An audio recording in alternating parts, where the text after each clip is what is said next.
I hit Diamond 3. Probably about as far as I'm getting.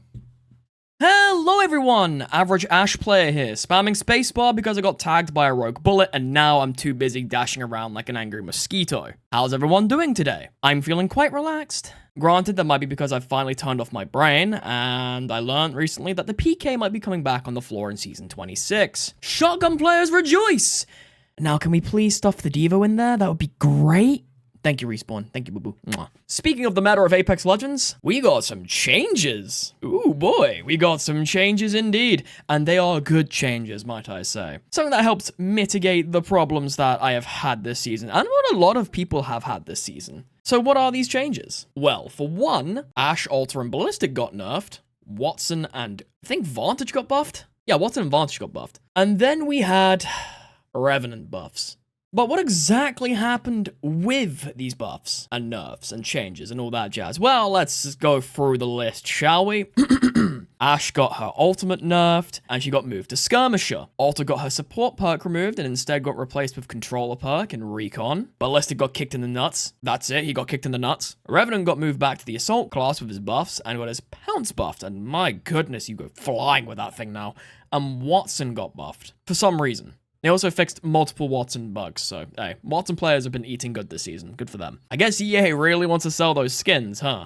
Then there's Vantage getting her gun shield buff and her laser buff. I mean, to be fair, her ultimate is 90% the reason why people play her. And maybe the buff movement. So what's my opinion on all these changes? Well, for one, Ashe can stay in Skirmisher. It makes a lot more sense for her to be in there rather than Assault. Her kit is just ridiculously fucking strong still. She feels a lot more Ronin-esque now in terms of playstyle, and you no longer just get free attachments simply by existing and pressing a button on an assault bin. You don't give your team wall hacks with the health bar, you don't give them free information, you don't get the reload speed or the movement speed. Her ult got dropped back to 75 meters, which is so much better, because 100 meters on Ashe ultimate was kind of crazy, especially considering how strong it was rotational-wise. And her charged knock, well, because she's a skirmisher now, that perk got removed, and what's come back is surprisingly her death box passive. Not the one where you could actively track people with the data knife, no, just they appear on the minimap now so you can track where people are dying. It's pretty cool, used it myself a couple of times and it's certainly useful, but we'll have to wait and see how that unfolds. It still doesn't fix her fundamental problems with the arc snare, removing everyone's ability to move, but hey, you can take what you can get when the meta is this bad.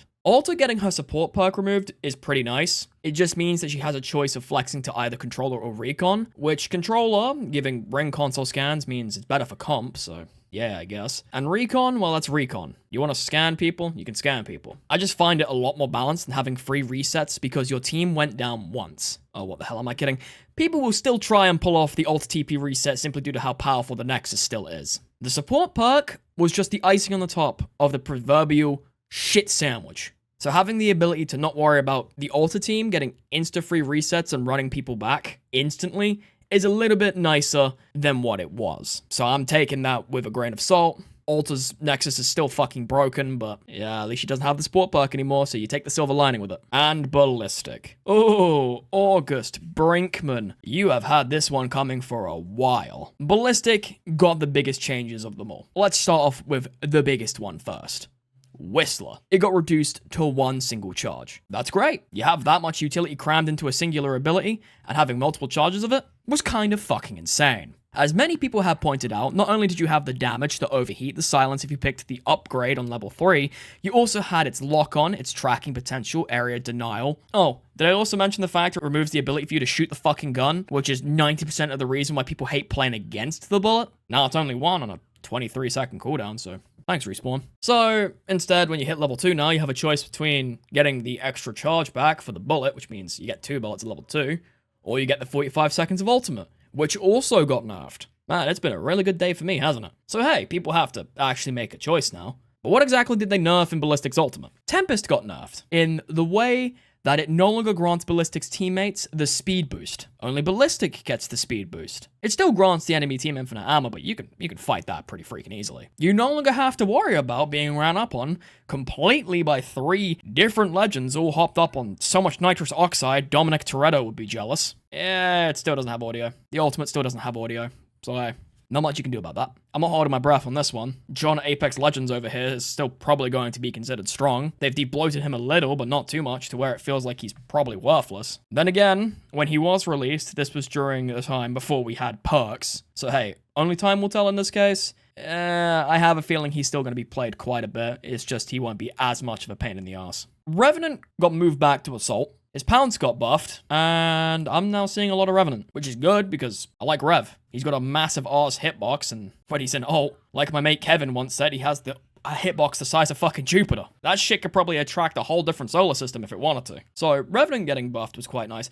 Vantage, I'm not so sure on. Vantage getting the laser reduction for how long it lasts from 15 to 10 seconds, and then her gun shield getting upgraded from 40 to 75. Yeah, I'm expecting to be ratted out by a lot more Vantage players. Granted, to be fair, fair on you Vantage players, you guys have been playing a character that's been irrelevant since her drop, so pop off, I guess. I'd say this is a step in the right direction, in all honesty. The meta for most of this season has just been so unfun. For the past couple of seasons, actually, it's just been unfun. I know I'm pretty arse at Apex sometimes, having moments of complete tunnel vision or just outright being dog shit at the game, but we've all had those moments and shit. It's embarrassing when it happens. But I guess what it boils down to is this. When I sat down and played the game with my free stack, it just wasn't a fun experience to run into this team comp at all. Yeah, some of it was at fault of my own skill and gameplay, especially when it comes to my positional errors and sometimes my lack of game sense. I've been working on that, by the way, and it's been going great. However, when it comes to the enjoyment factor of dealing with this comp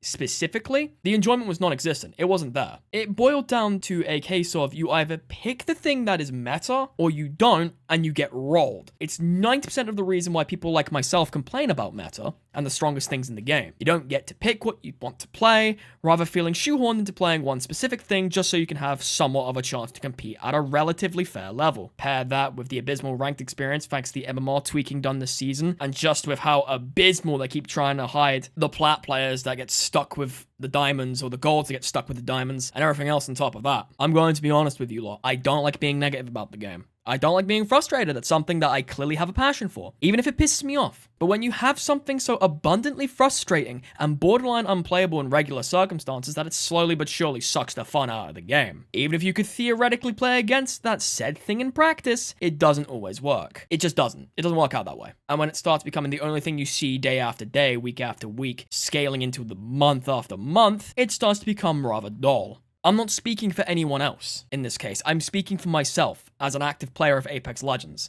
And as a whole, I want to see the game in a place where you can pick and choose whatever it is you want to use and not have to worry about getting steamrolled by whatever it is that is meta at the time. You shouldn't have to pick meta just to stand a chance. You should be able to play what you want to play and have a chance. But metas exist for a reason, and that's just the nature of competitive games. I know this. But it's also why I'm so afraid of the leaks about a possible augmentation system, as in all likelihood, it will push further from the core fundamentals of the game that me and so many other players fell in love with. And it's frustrating. I've had my moments of frustration and rage, where I've wanted to uninstall the game and swear to never go back to it, yet when it comes to first-person shooters, nothing does it quite like Apex Legends. And that's where it has its claws in me. It's a genuinely good game. Solid gunplay, solid movement, a fairly good introductory skill floor with an astronomically high skill ceiling. All of the tech, all of the synergy, all of the ways to play the game.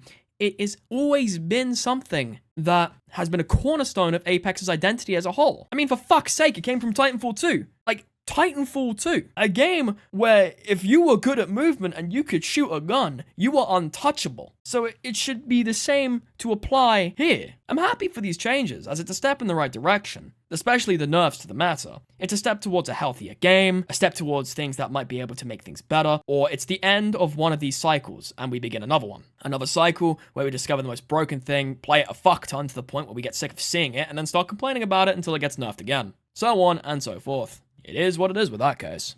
But I think that'll be it for me as per usual. Links in the description, such as my Twitter, Discord, Twitch. Follow the Twitter and Twitch if you want to see what I post there. Join the Discord if you want to talk about Apex Legends and or other games if you want. Like, comment, subscribe if you want to see more. Dislike the video if you dislike the video. I can't change your opinion. I've got my own, you've got yours. And be sure to stay hydrated, stretch your legs, grab some food, and if you need to, go get some fresh air. That'll be it from me, everybody, and I'll see everyone around in the next video. Wait a minute. The devotion didn't get nerfed? Fuck.